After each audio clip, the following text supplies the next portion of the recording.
Looking to give your tacos, salads, sandwiches, burgers and other dishes a bit of flavor? You clicked on the right video. Pickled red onions not only add a nice tangy, slightly sweet and sour, crunchy and colorful touch to your food, but they also have this super cool pink color that makes everything look way more appetizing. I add them to burgers, to paninis, and yo, this is the real game changer.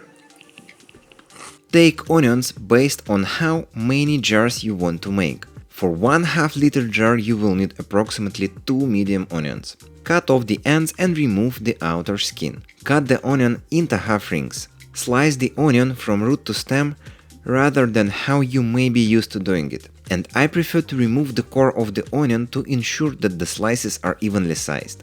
Slicing from root to stem will result in better texture and allows you to keep the onion more intact, as the layers will stay connected at the root end, making it easier to slice consistently. Also, I heard that when you cut the onion from root to stem, it releases less onion juice, which is really helpful in reducing this eye irritation. Then place the sliced onions into a jar. Now we need to prepare pickling brine. It is important to sterilize the onions, and some home cooks suggest pouring boiling water over onions and then putting them into a jar with cold pickling brine.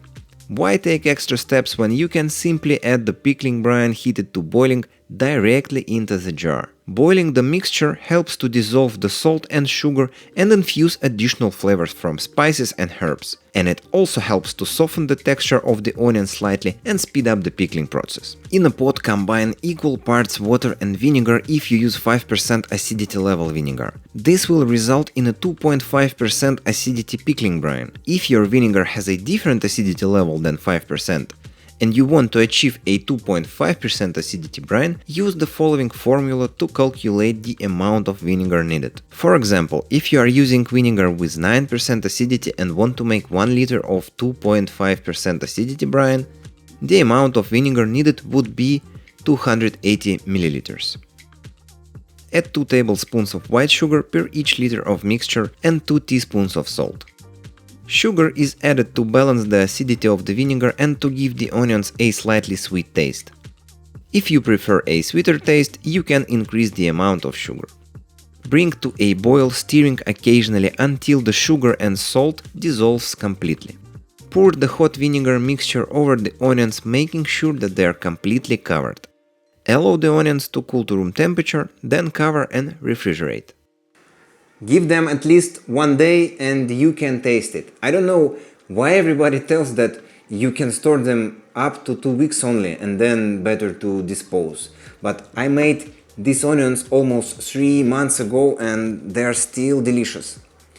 And I suggest you make your first jar without any spices and then you can play around and experiment with different herbs and spices. If you want more spicy, add black peppercorns and red pepper flakes or jalapeno. If you want more strong and herbaceous taste, add garlic, thyme and oregano. Or you can add star anise, cloves and cinnamon sticks if you want some warm and sweet flavor. Let me know in the comments if you have tried this recipe and added any other spices and how it turned out for you. Congrats, now you are officially a condiment master. Not only will your dishes taste amazing, they will also look super cool with that vibrant pink color. They add tangy, sweet and sour taste. You can customize the flavor with your favorite spices and herbs, and I love adding them to everything from tacos to burgers, especially smash burgers. But that's a video for another time, unless you've got time right now. Because you can watch right here how to make these juicy smash burgers at home in a pan without any special equipment.